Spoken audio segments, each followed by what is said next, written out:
Assalamualaikum warahmatullahi wabarakatuh. Perkenalkan, saya Rahmatullah dari kelas 11 dengan nomor NIS 23786. Kali ini saya akan membahas tentang peradaban di Amerika. Jadi peradaban di Amerika berkembang secara independen sebelum kontak dengan dunia luar. Penduduk asli Amerika telah membangun kompleks dengan struktur sosial, politik, ekonomi, budaya yang unik. Peradaban ini meliputi wilayah Mesoamerika, Andes, dan Amerika Utara. Mereka berkembang dengan dasar pertanian, keterampilan, teknologi, dan kepercayaan religius. Nah, peradaban Mesoamerika atau Amerika Tengah.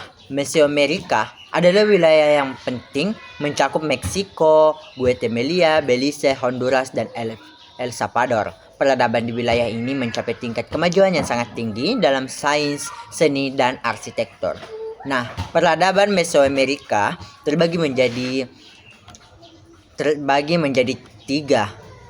Yang pertama ada peradaban Olmec pada tahun 1500 sampai 400 sebelum Masehi.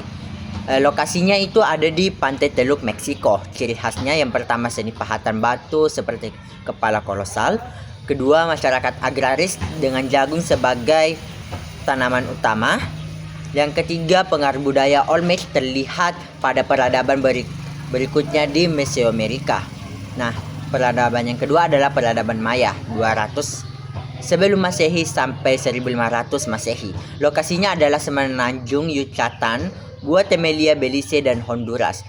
Kemajuan utamanya yang pertama astronomi, membuat sebuah kalender yang sangat akurat atau kalender Haab dan Skolking. Yang kedua adalah matematika, menggunakan sistem bilangan berbasis 20 dan konsep nol. Yang ketiga adalah arsitektur, membangun piramida besar seperti Tikal, Chopin, dan Chichen Itza. Nah, yang keempat adalah tulisan, hieroglif untuk mencatat sejarah dan agama.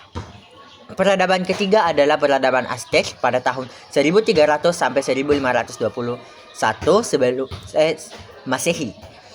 Lokasinya di dataran tinggi Meksiko. Ibu kota Tenochtitlan sekarang adalah kota Meksiko. Ciri khasnya yang pertama pertanian Chinampa, sistem ladang terapung di danau, militerisme, memperluas kekuasaan melalui perang dan menuntut upeti dari wilayah taklukan. Yang ketiga adalah kepercayaan, pemajuan terhadap dewa-dewa seperti Huitzilopochtli atau dewa matahari dan perang, dan dewa kebijaksanaan.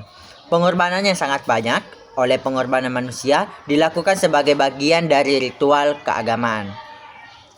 Nah, lanjut kita ke peradaban di Andes atau Amerika Selatan.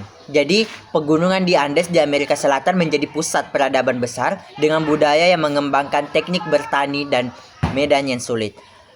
Dalam peradaban di Andes ada beberapa peradaban. Yang pertama peradaban Shanfi pada tahun 900 sampai 200 sebelum Masehi. Lokasinya ada di Peru. Ciri khasnya sendiri pertama arsitektur monumental dengan kuil-kuil besar, pemajuan terhadap hewan-hewan seperti jaguar, elang, dan ular. Nah, yang kedua adalah peradaban Inca pada tahun 1438 sampai 1533 Masehi. Lokasinya ada di wilayah Peru, Ekuador, Bolivia, Chile, dan Argentina. Ibu kotanya adalah Cusco. Kemajuan utamanya yang pertama ada infrastruktur jalan raya sepanjang 4.000 km di Cavacnan, jembatan gantung, dan saluran irigasi. Nah, teknologi yang kedua adalah teknologi pertanian. Adanya terasering untuk bercocok tanam di lereng gunung-gunung. Yang ketiga adalah bangunan monumental Machu Picchu, Sacsayhuaman. Dan yang keempat adalah administrasi, sistem kuota tenaga kerja MITA, dan pencatatan menggunakan kuibus simple tali. Nah, lanjut ke peradaban selanjutnya ada peradaban di Amerika Utara. Nah, penduduk asli Amerika Utara ini terdiri dari masyarakat dengan kebudayaan yang beragam seperti Anasazi, Hopewell, dan Mississippian. Nah, dalam peradaban di Amerika Utara ada yang dinamakan kebudayaan Anasazi pada tahun 100 sampai 1300 Masehi. Lokasi kebudayaan Anasazi ini ada di barat daya Amerika Serikat, Arizona, New Mexico. Ciri khasnya yang pertama adalah membangun rumah di tebing, yang kedua adalah teknik pertanian irigasi di lingkungan gurun. Nah, yang kedua ada yang dinamakan kebudayaan Mississippian pada tahun 800 sampai 1600 Masehi. Lokasinya ada di lembah sungai Mississippi. Ciri khasnya adalah pertama ada kota Cahokia dengan piramida tanah besar sebagai pusat aktivitas religius dan politik perdagangan di luas melalui sungai. Nah, dampak kedatangan bangsa Eropa.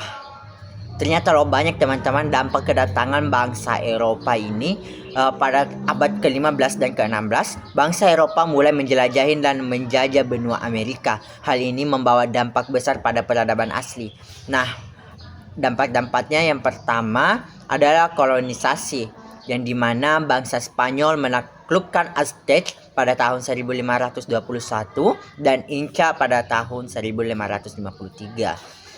Nah, yang kedua dampaknya ada penurunan populasi pribumi. Adanya penyakit seperti cacar dan campak yang dibawa oleh bangsa Eropa yang menyebabkan kematian massal. Adanya dan tentunya juga ada yang dinamakan perbudakan dan perang juga mengurangi populasi pribumi. Nah, yang ketiga dampaknya ada perubahan sosial dan budaya. Banyak budaya asli hilang atau berasimilasi dengan tradisi Eropa. Namun, beberapa tradisi seperti seni, bahasa, dan masakan tetap bertahan sampai sekarang. Nah, dari penjelasan saya ini, kita dapat menyimpulkan bahwa peradaban di Amerika menunjukkan kemajuan yang sangat luar biasa sebelum kedatangan bangsa Eropa, dengan pencapaian besar dalam teknologi, seni, organisasi sosial. Namun, kolonisasi membawa perubahan yang sangat besar, baik berupa kehancuran dan maupun asimilasi budaya. Peradaban Amerika menjadi bukti penting keberagaman dan kekayaan sejarah manusia. Sekian dari saya, itulah tadi pembahasan mengenai peradaban yang ada di Amerika. Semoga apa yang saya sampaikan ini bisa bermanfaat bagi teman-teman semua. Sekian dari saya. Wassalamualaikum warahmatullahi wabarakatuh. Sekian dan terima kasih.